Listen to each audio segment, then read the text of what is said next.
Hello, my name is Jeanne Hourez, and I am recently a doctor in music. Well, welcome.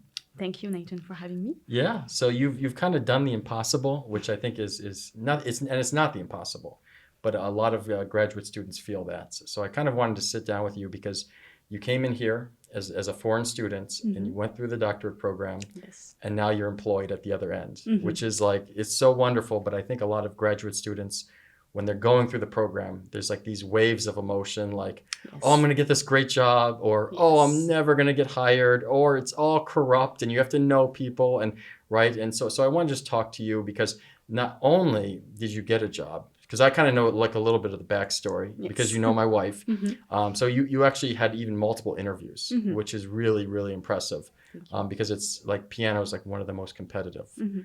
fields. Yes. So well, maybe musicology is a little bit more competitive, but Mhm. it's way up Yes. there. So I just want to kind of talk you through the process and Sure. like what advice do you have? So let's start at the beginning. So like Yes. let's just give me a little bit of the backstory and then how did you end up here at UT? Sure. So obviously, I'm French. I was born in southern France, and I did my undergrad in Paris at the conservatory, and then I moved to Canada, in Montreal, and I did my master degree in piano. And I loved the city so much. I stayed way longer than what I was supposed to stay. I stayed 7 years. And then I met my now husband, and he was in San Francisco, and I was finishing kind of a cycle in Canada and was wondering what I should do next.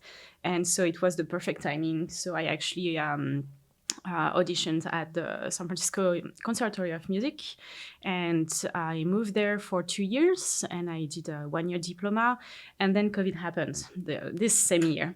Oh, So during the COVID year where everybody was locked down and everything was shut down, I actually thought about where I wanted to be 5 years from that time and 10 years from that time as well.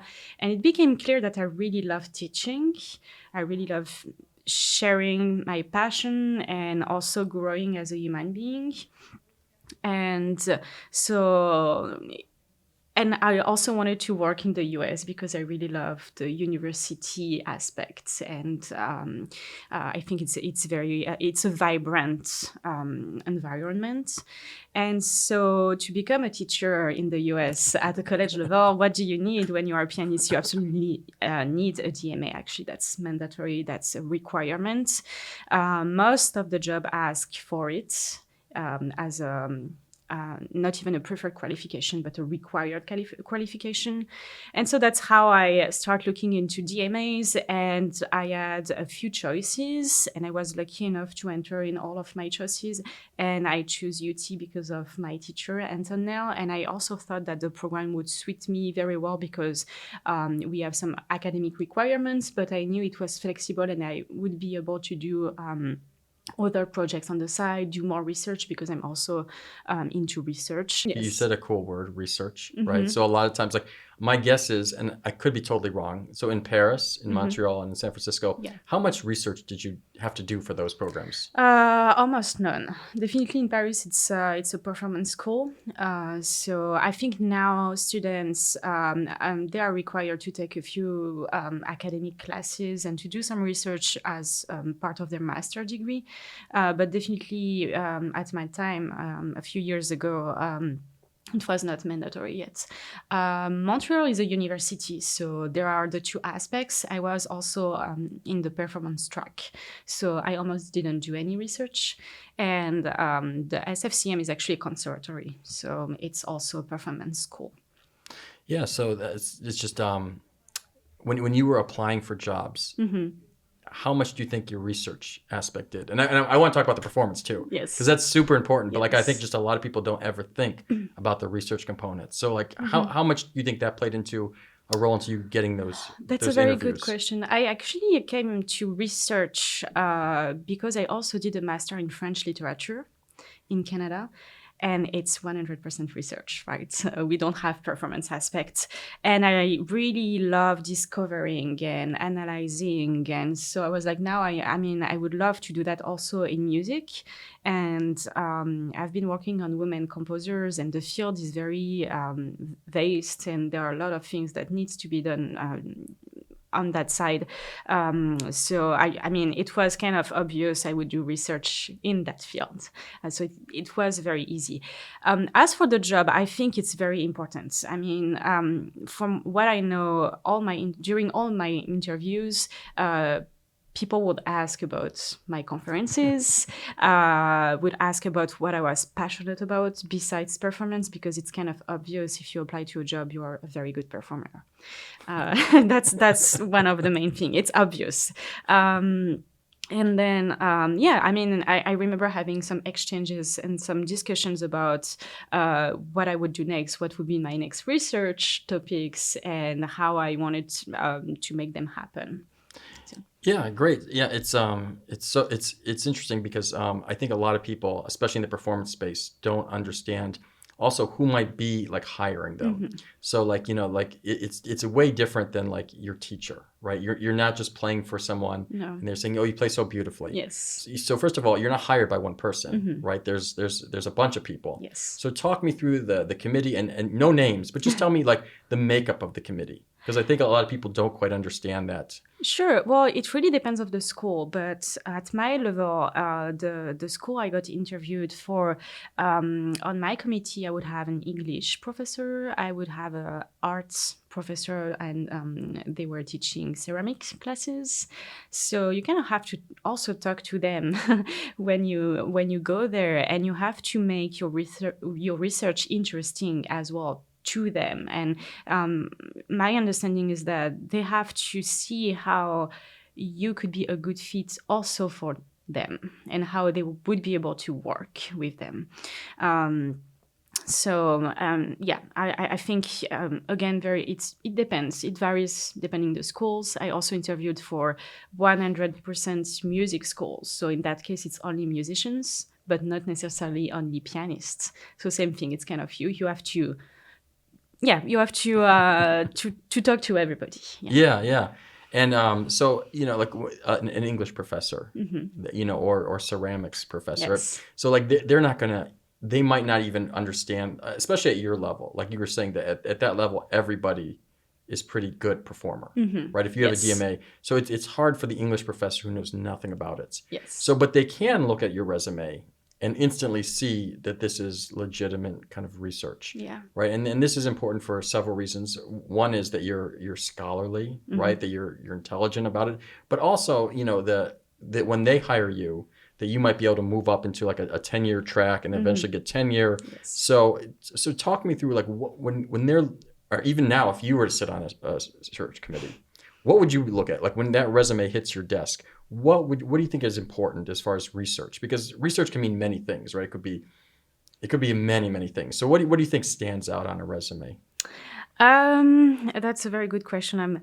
I'm not yet on this side, but I think they'll get you on some committees as soon as you get hired. Like the fall, you'll be on some committees. Maybe. So you're going to be on that side really soon. I think, seeing somebody that seems open to interdisciplinary projects would. Personally, I would love that. I would love to have a connection with that person, because I'm also somebody that's touched to different fields.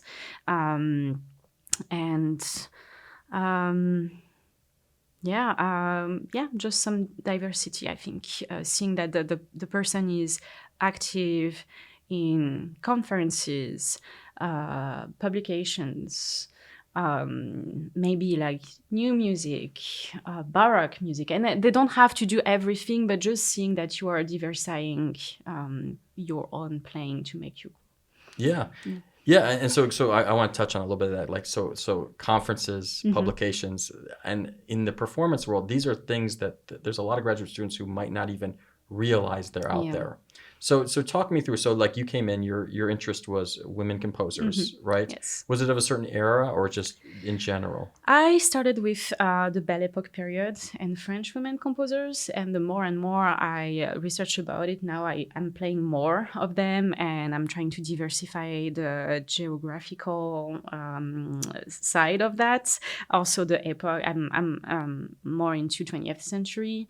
and I actually did my dissertation on French women from the 20th century.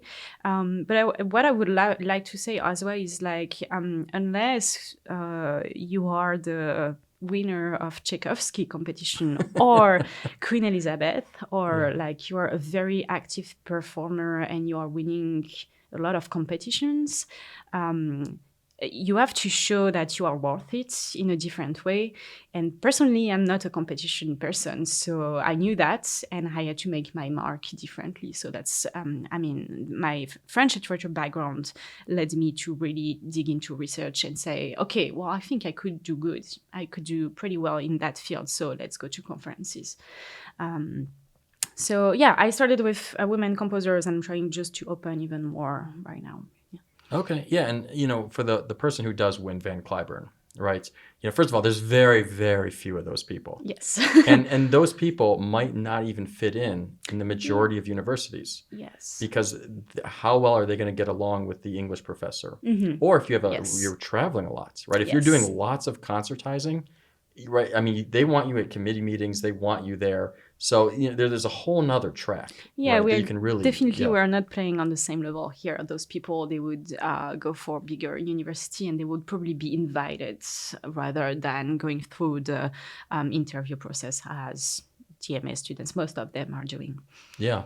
So you came in. You're interested in women history. I mean, I'm sorry, not women history. Women composers, Yes. right? So how does it go from I don't want to say a hobby, but something you're just kind of interested in. Yes. And how do you get it to the point where like you look at your resume and it's like, wow, okay, you've actually done research. Mm-hmm. Talk me through that process of how you get the ideas, how you break down what to do, how the conferences work, how publications work. Mm-hmm. How does that whole thing work?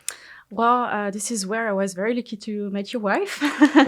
And right from the beginning, I think she saw that I was very interested in doing just a little bit more than just performance. And I really wanted to take advantage of the program here, which allows so much flexibility and gives you time to do things around.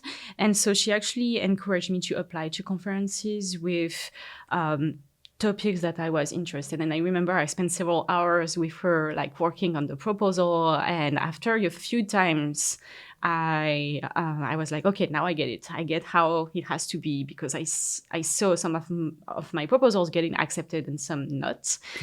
So I kind of understood after a little while how it works. And how does it work? I think Can you sum down like 4 hours? I think it just depends of the conference. You really have to know what audience is going to be there, who is the committee that is going to be evaluating the proposals, and what is the theme of this conference, because they have themes and they change every year. And I'm very lucky because the field I'm working on, the topic I'm working on, is very actual. Like, a lot of people are willing to learn about women composers, but there are so many other topics that students could work on and that could fit in those conferences. And so yeah, I would say so I did those proposals and I got accepted. So I didn't have any choice but to go there, right? As a non-native speaker, non-native English speaker, sorry. The first one, I was very traumatized. I mean, I was so scared to go in front of maybe 40 people and talk about a topic that I thought nobody cared about. And I was very surprised to see how well received what I said was, and people were very interested. And I was also very surprised in a good way how kind and caring were those people, and really encouraging the younger students to really send proposals and be an active participants of those conferences. Yeah. And so what was that first conference? Like, what was your proposal? How did you come up with that proposal? And talk me through the whole thing. So I think the first one I did was the MTNA Symposium, Collegiate Symposium. And that's a conference created by MTNA. So it's the Music Teacher Music Teacher National Association, and this is something created by collegiate students for collegiate students. Okay. So it's all young professionals about 25 to 30 that wants to try out some topics, and so I was accepted here, and it was still online because of COVID. So I think this Oh. year they kind of accepted a little bit more people. And very randomly at the end of the conference, they said something like, oh, if you want to join the committee next year to help to organize the event, there will be like this survey. You can fill out the form and maybe you can get accepted. And I don't know why I was like not very well aware of what I was doing, but I actually applied and I was accepted to be on the committee for the next 2 years. So this past 2 years, I have been on the organization committee, and so with 4 other people, we would look at the proposals, pick the proposals, and organize the whole event. And so this they call it service work, right? Yeah. And then this goes on your resume, Yes, right? So like absolutely. so like already you're in your graduate program, but you're doing multiple things. You're building that CV, right? Yes. So what did you do on the committee? So really, like starting from scratch, the event until the actual day where you receive 50 people to present. So we managed to send the email to a proposal call for the proposal call. And then we receive those proposals. We have some help from the MTNA organization, of course, but we are in charge of choosing the proposals, organizing, and choosing which one are going to be the main ones, which one are going to be shorter ones, choosing the posters, also inviting the keynote speaker, and some other guests. We had some teaching masterclass, and I think your wife was also invited at some point because Did she go? Yeah, I mean, yeah, it was Okay. 2 years ago, and Okay. we decided to invite her and Marta Hille, and they did a wonderful job, and I was so happy that your wife was here because it was Okay. just more comfortable. and yeah, and the second year, same thing, just different place. This past year was at University of Michigan, and it was very fun. It's a good way of meeting people that have the same goal as you, and to also exchange, okay, how is your interview process going? Mine is not going well right now. Do you have any tips? And that's how your networking works. And I think it's very important because the people that are presenting in this symposium, because they are collegiate students, are going to be my colleagues later. This is the generation that is going to be hired soon. Yeah. And so then let's talk about your next conference. Yes. Because that was all like graduate students, right? Yes. So but then the next time you're moving from like the people who might be hiring you. Yeah. Right. So talk me through the next conference. Yeah. So the next conference actually was College Music Society regional conference, and it was in Ada, Oklahoma. And this one I went with your wife, and it was my first big one because it was in person for the first time. I didn't have my notes, or very few notes, so almost all from memory, because the online one I could read the scripts. And I did a lecture recital, and I think it went very well. I remember I worked on Mel Bonis and a set of pieces she has that is dedicated to legendary women. So very inspiring topic. So like each movement is dedicated to a different woman? Yes, exactly. It's very interesting. Like composer or just like women? Women, legendary women. So okay. like there is Ophelia, for example, the character Ophelia from Hamlet. There is Melisande. There is a lot of, very important women for the imaginary of Impressionist composers at that time. Mm-hmm. And it went very well. And again, I did some networking, met some people that I'm still seeing when I go to conferences now, and now they know my name, and they are like, we are having a real discussion that is just a little bit better than, oh, I'm a DMA student and this is my first time. Now it's like we are talking, and yeah. So how does that look, the networking? It's difficult. I'm very. Yeah, I'm glad you're honest, because it is difficult. It is, but it's like a muscle. You have to work it, and it's important if you're going into this field. So and it's personally coming from France, it's definitely not in my nature. I'm a very shy person, an introvert person, and I quickly learned that I actually had to go and to say, hi, my name is Jeanne Hourez. I am that year, I am doing this degree, and I really love your presentation, and can I get your card if I have some questions? And it is difficult because it's an exercise, and often it has for so many qualities that we don't know that we have. So you did a lecture set. So how long was that? Not that long, I think 30 minutes. Yeah. Yes. So yeah, I mean, at these conferences, for the vast majority of people, they're pretty short. Yes. Right. It's usually like in my 25. field, it's like I think it's like 13 minutes and then like 5 for question and Okay. answer. It's just like boom, boom, boom. Yeah, I think most of the time it's like around 25 minutes, including questions. So it's up to us to actually manage our time. Okay, great. So then what after that? So you've once online, right? And then once now in Ada, Oklahoma, which I've never heard of, but I'm sure it's nice, or maybe it's not.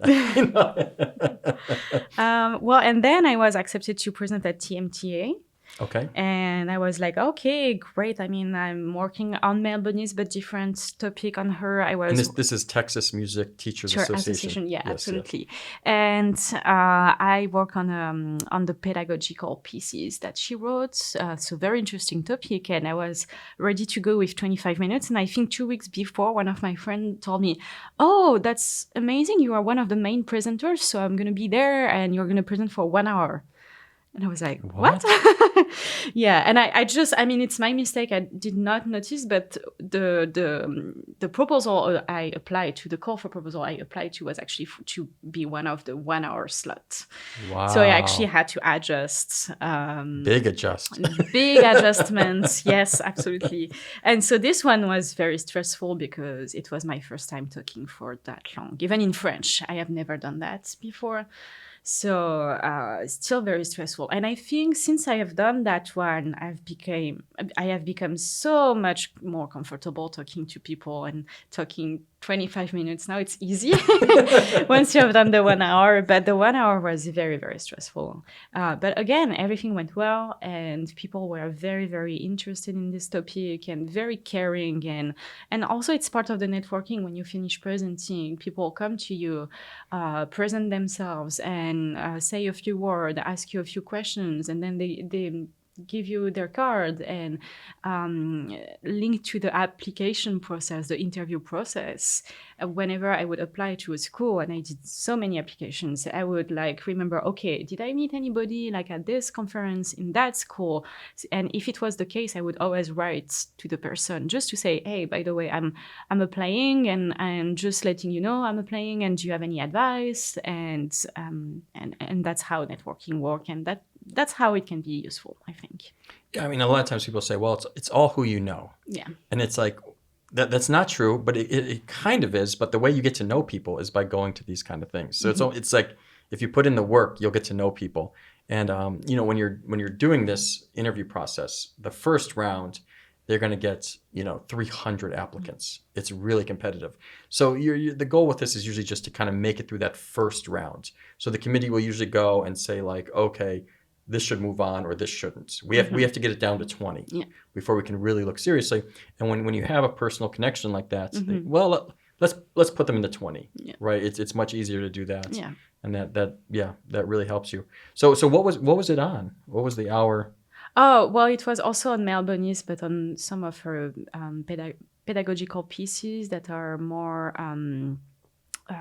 they are written for kids, basically for young kids. So I've been experimenting them with my own students, and they're great for 6-7 years old and beginner piano. So and written by a woman. So the way the way it's written suits better small hands, basically, than maybe most well-known pieces. Okay, and how did you come up with that idea? Pedagogy class. Yeah, and your wife again. Yeah. Well, I mean, I'm not my wife, but that's one cool thing is the papers you write in class can turn into help. These conference papers. Absolutely. So often when you're sitting down, right, you're starting with a baseline of well, what did I just write for this class? right? And now how can I turn that into a conference? Yeah, no, definitely. I really wanted, so the first year I really wanted to explore Malboni's work. And because I was in this pedagogy class, I was like, okay, let's see if she wrote some pieces for younger kids. And I actually found some. And we are, as piano teachers, when we teach young students, we are often lacking nice repertoire because we go through method books and everybody plays the same. And it's very different in France. Actually, we don't use that. But when I discovered those pieces, I was like, they are too pretty and they are very interesting, and it's all about imagery. So there is a piece that is called a spin top spin, I think. Oh, yeah, And it's all I mean, like a dreidel kind of. yeah, Yeah, exactly. yeah. And so like the hands are actually doing this kind of movement. So it's very funny, and it's very talking to the kids. Oh, that's awesome. So so very cool. So yeah, so you're in a class, you're writing papers. Yes. And this is a great way to take a paper and put it on the resume, Yes. right? So what after that? After that, so starting my second year, I actually started applying to jobs. Okay. Even though I knew I didn't have any chance, because 99% of the time they ask for completed degree or ABD, which is all but dissertation. And obviously in my second year I was not here at all, but I just started to apply to jobs just to see what was the process. And I didn't pass any first rounds, which is good, but at least I kept my resume, my CV up to date. I had the first good draft of my cover letter. And this year when I applied to jobs and I reused that, I was like, oh, that was not bad, but not great, actually. Yeah. So much work to do on that. But still, I mean, it's a first good try. And so I did a few jobs, applications, not much, but just a few.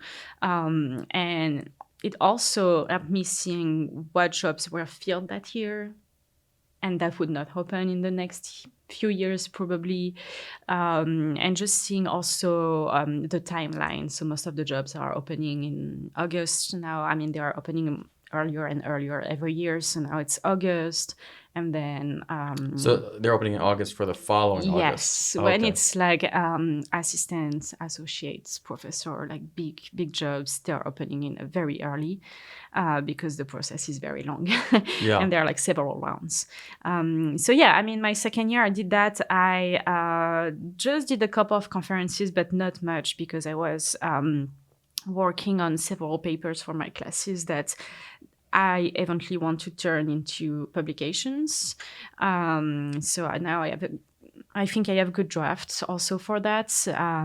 And I was kind of busy because I started a job as a collab pianist in a university around Austin. So again, a first foot in the door, and trying to see if I really like being on the other side and being on the faculty sides. So yeah. You'll like it. I like it.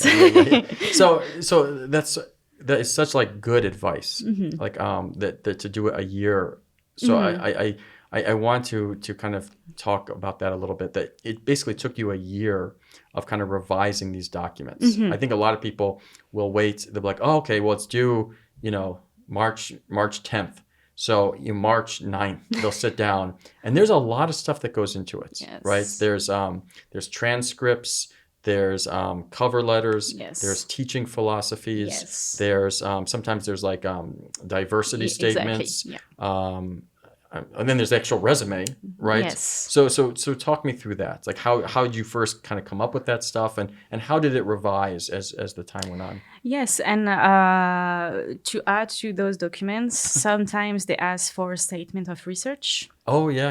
And so I have not applied to there was one job this year I did not apply to that because I didn't have time to do something good enough. But yeah, that's something they can ask. They also ask very regularly for a portfolio of performances, Oh, that's teaching, right. Of course. Yes, of course. masterclass teaching. So it really depends. So this year, when I started applying to jobs, I remember the first ones, maybe the first 3 months actually, it was very heavy because every job would ask for something different. One job would ask for one performance, one solo performance, one masterclass teaching. The other one would ask for 2 hours of applied piano lesson teachings. The third one would ask for 30 minutes collab and 15 minutes solo. So you have to have all of those possibilities. And you have to be very well organized because after 10 jobs, you kind of lose the count. Which job did I apply already? So also like keeping a list very well organized. It has for some time to do that. It's actually very, it's time consuming. It's a lot of time. But about to reply to your question, so after I did this last year, like this first draft, and seeing that I did not pass any first round, which was perfectly fine, I kind of understood. Which is almost expected, right? Yeah, absolutely. Yeah, absolutely. And no disappointments in that. Yeah. Well, just keeping up to date the material with the new thing that you achieve. So, for example, I think what made the difference is like the TA I got in my third year made me look more professional because I was actually teaching class piano. I was teaching applied piano, and I think the schools are looking for that. And sometimes it's difficult because you're such a good performer and you win competitions, but you don't have this teaching experience that the school is asking for. And it's sometimes, I mean, most of the time, like it's no go, unfortunately. But yeah, and then the diversity statement and the philosophy statement, the teaching philosophy statement took me a few hours, several hours, and several days. Just sure more than a few hours. Yes, no, just to brainstorm and refine it, and also adapt it to every school, because some schools they have a very specific diversity statement or diversity mission, and so you have to adjust it to this school, which is maybe different from what you want to do for yourself. And same thing for the philosophy, the teaching philosophy statement. It's very different from one school to another, depending of what kind of students go there. Sometimes they ask for 1 page, sometimes they ask for 2 pages. So again, like you have to be ready to have that many options. And then I think since January, the jobs I did were a little bit easier because I have all of those options already in my bag, and I could just, okay, so this one I'm just going to change a couple of sentences, and I think could do a good job for that specific job. Yeah. So your third year, you started doing class piano. Is that right? Yep. Yes. And that for pianists, that's important because a lot of jobs, right, require that. And I'm always surprised that there are people who don't have like a TA-ship, and like someone will go out of town for like 2 weeks to perform or a conference or whatever, and they'll try to look for somebody like volunteer, right? Because 2 weeks is better experience, right? Because if you're sitting in the interview, if you have 2 weeks experience teaching class piano, at least you know the very basics of it. Yeah, I mean, during this whole process, of course, I asked for a lot of advice to very, very diverse people, some of them not being in the piano field, actually. And all of them told me, like, the line on the resume is important. No matter if it was for 3 weeks or for 2 years. Just showing that you have done it before make you look more trustful because they know you have been doing it. And then if you have done it just for 3 weeks, there is a reason why, and that's okay. And you can always explain, but you show actually that you have the experience. Yeah, and it's all about making it to that next round. Yes. And another thing to do is to think about also in academic jobs is nobody fits all the boxes. So when they're coming up with these job titles, right, they're kind of their wish list of everything, but nobody fits all that. So everybody's going to fall short on something. Yes. So, but if the more you can kind of fill that void, you know, even if it's, like you said, just that line on their resume, it's really important. Well, so now let's move on to the performance side, right? So like, so what did you do to kind of expand your horizons while here at Butler? Or in Montreal or San Francisco or wherever? Well, since my arrival here, right away, I actually work as a collab pianist here a little bit for the voice department. It's great. I mean, they are always short with collab pianists. So every year they ask if there are a couple of students that are willing to help them. So just for the experience and learning the vocal rep, it's honestly very great, and you get to work with the faculty and to meet singers from here. So again, connections. Yeah. And my second year, I was very lucky. I got the staff pianist position at University of Mary Hardin-Baylor, which is 1 hour from Austin. So I would go there 2-3 times a week. And same thing, I would play a lot with singers during their lessons, juries, recital, also instrumentalists. I would be a coach for them. So again, it's all about experience and connection. Yeah. Now, some people would say, well, did that take away from your solo performance? Well, yes and no. No, because I really love collaborating piano. And my first idea was actually to do a DMA in collab.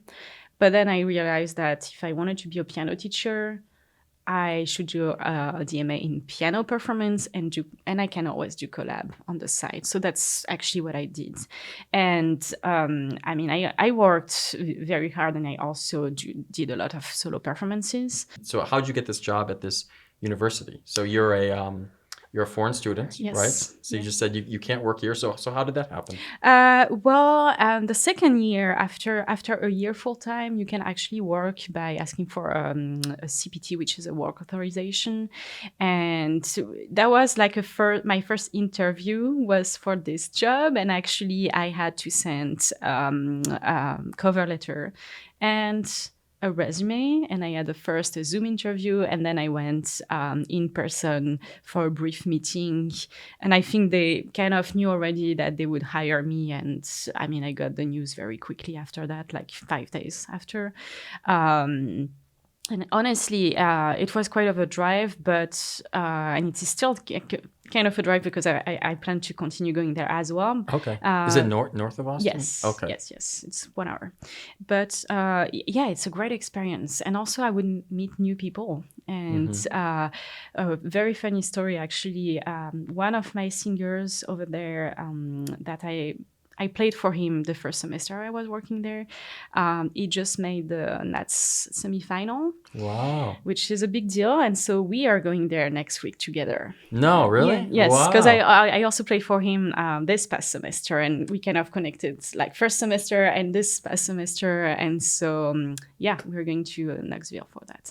So again, it's good opportunities, and who knows what will happen in Knoxville. Maybe I will make to the finals, and you never know how it works. Yeah. How big is that school? It's a very small school. Yeah. So this is another. So this is like one thing. Like my wife just had no idea about.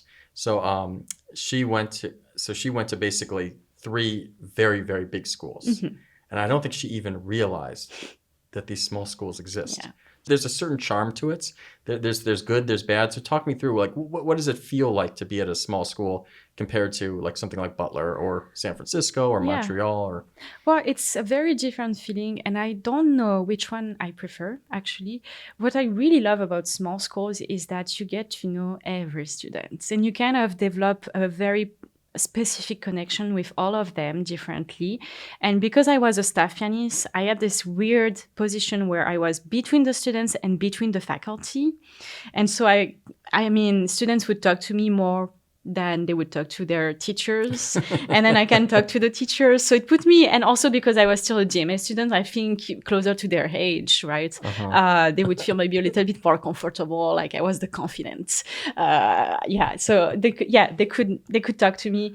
And especially what I love about the collaborative piano aspect is like it's a teamwork. And as a staff pianist, your job is to make them sing or play better and make them look better, and seeing them grow throughout the semester is really amazing, like from the first rehearsal, first lesson where they are actually sight reading their piece until jury performance. It's really, really nice to see that. And yeah, I really love like the personal aspect of small schools. So actually I know you played also with String Project. Yeah. Right? Yes. So what else did you do? Yeah. So before I jump to String Project, because I have something very specific to say about that, I just want to say that one other thing I did was to play in the New Music Ensemble and develop also my new music skills, because I really like it. And now I'm part of this sound map ensemble that is led by teacher here, Professor Sound Mob? Sound Mob. That's what it's called? Yes. Oh, that's cool. Yeah, that's very cool. And so we had a few concerts last year. The teacher that lead this project is Professor Terrera, and he's part of the electronic music studio here. And we even went to Santa Barbara. So yeah, it's developing slowly, and we have, I think, the whole ensemble, which is pretty big. Like we are 2 pianists and several strings, several winds. But I think next year we have about 7 concerts planned around Austin. So yeah, definitely new music. I really loved it, and also. Because as pianists, we often are by ourselves in the practice room, playing in an orchestral or ensemble setting. I personally love it. And I know it's not for everybody, but like this kind of energy you can have when you play with other people, I really like it. So I did that. And then string projects. And this is actually a part of what I got the job. Oh, really? Okay. Yes. So I. Well, that's interesting because, like, you would think like the string project would not help you at all. No. So first of all, explain what the string project is. Yes. So the string projects is kind of a conservatory for strings for kids. And the teachers are students from the Butler School of Music, and it touch every string instrument, I think, because they even have guitar. And yeah, it's on Saturday, and the school is full of kids, and it's very fun. And my kids are part of it, so I'm here every year. And so yeah. They have a few concerts throughout the year, and they needed a pianist. And I was like, well, I'm going to do it. I don't have anything to do, anything better to do, apparently. And so it's very easy for pianists because it's like Suzuki pieces that we can sight read. And so I did one concert, I don't remember when, maybe in March or something.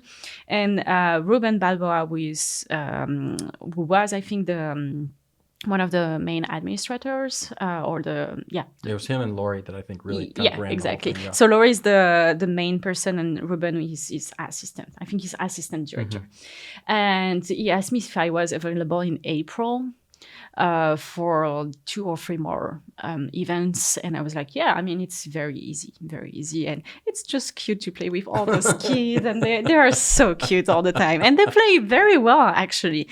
And yeah, it's a lot of kids for those listening, right? I mean, it's like hundreds of kids. Yes. Yeah. All together. Yeah, it's very amazing to see the organization and how well behaved are the kids, because like when you have 200 kids on the stage, it's a lot to manage. And so Ruben texted me at some point saying, oh, by the way, do you have a CV to send me? Because Southwestern is looking for a piano teacher next year. And I was like, yeah, of course. I mean, here is my CV. And it's nice to have that ready to go. Yes, right? Yeah, absolutely. Yeah. And it was ready. It's not like, okay, I'll updated. get it to you next Wednesday. It's like, sure, here it is. It was updated and it was ready to go. So I sent him like within the hour, and I know he sent it right to the chair.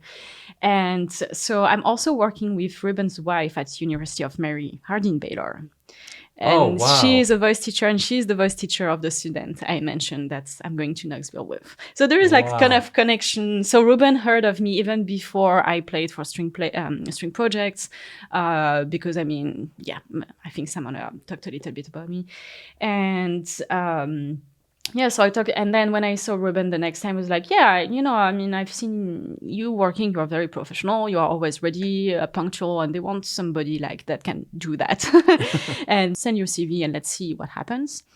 And at the same time, Laurie Scott, and they did not even talk to each other. One Saturday I was here, just called me in the hall and said, Jeanne, come here. And she was like, yeah, do you have any plans for next year? And I was like, no, I mean, not yet. I'm applying to jobs, obviously, but nothing serious for now, nothing certain. And she told me, I just had dinner with this teacher. He's retiring from Southwestern. So can you send me your CV and I will send it to the chair? So both Ruben and Laurie actually sent my CV without knowing that they would send the CV to the chair between each other. And so, again, it's just a matter of connections. But it's not like your family had connections. No. I mean, you chose to say, I'm going to wake up and be ready to go at 9 a.m. and do from 9 to noon, 9 to noon. every Saturday. Yeah. Well, a lot of other people don't do that, No, of right? course, of And course. it's important. Yeah. Yeah, and I mean, again, it's very funny how life can bring things to you sometimes. And I would never have thought that playing for Strange Project might bring me a job. And in between, I got like 2 other offers, but I decided to stick with Southwestern for several reasons. But it's just very funny the way like things worked together. It is. It's just, it is a small world, isn't it? Yeah. So, and I know like when you probably had this experience when you first went to a conference, like you don't know anybody, but like now you start to know people. Yes. And like, I know when my wife goes, it's like, she knows like everybody. And I'm like, how do you know all those people? She's like, I just know them all. Like I bumped into them somewhere. Yeah. Yeah. So it's great. So what advice would you have? So, get really involved, right? The more involved you can be, the better. Yeah, I would say, and even so. First of all, Austin and Butler School of Music are both great places to do things, Yes. do projects, even if it doesn't look great, or if it's a little bit boring. I mean, playing Suzuki pieces are Lightly not row over and over. Yeah. As an international student, every opportunities that I was allowed to do, I would take them, because you never know what that can bring you later in the future. So don't be afraid of doing anything that you think, or anything that is brought to you. That would be my first advice. And this school is a really great place to do that, because there are so many opportunities to be performing. And so many, like it's crazy. Yeah, absolutely. Then also, like, lots of young composers are looking for performers. Singers are always looking for pianists. What I did also a few times was playing for students, not undergraduate students, but like high school students. Oh, okay. Yeah. So like what did that look like?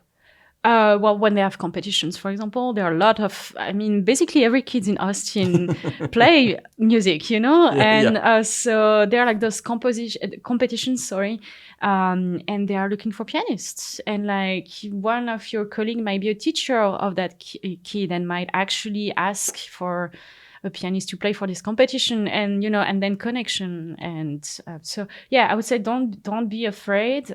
It's very easy to get overwhelmed. But I think don't be afraid. Keeping all your material up to date and start earlier than later, I think, is really the key. I love that. Just get it over with. Get like the rejections. It's like, okay, you go through a whole year and get some rejections. Yeah. So. I think it's better, because I think it helps us understand better what the schools are looking for as well. Yeah. Like now when I apply to jobs, or recently when I apply to jobs, I am not applying with the same mindset that I was doing last year. And last year, I remember I applied to this job and I was like, oh, for sure, I'm going to be hired. I'm the perfect candidate. I have everything they ask for, but it's just, they ask for more than that. They ask for more than that. So don't be scared by 100 rejections. It's okay. It's the way it is, but I think it's worth it.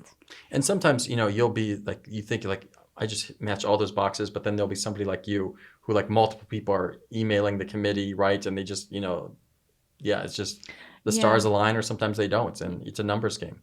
But you can come out the other side. So does it feel good? Is it just like does it feel like it's just a weight off your shoulders, or is it like, uh-oh? Because, that's another thing. It's like, as soon as you get hired, now it's like, uh-oh, now, there's all these steps, right? It's assistant, associate, tenure, full professor, emeritus. I don't think anyone works towards that, but right. Well, I'm relieved for now, and I think I'm really excited about this opportunity, especially because I will be staying around Austin, where I start building my network and my connections. So I'm excited to actually do more for the community. But eventually, I have some goals in my life, and we'll see where. We'll see what happens next. But yeah. It's never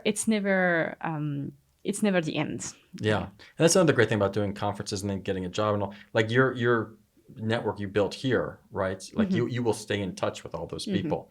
So which is great. Which doesn't happen if you just like go teach privately. It could happen, but you don't bump into the same people. So great. So any other advice?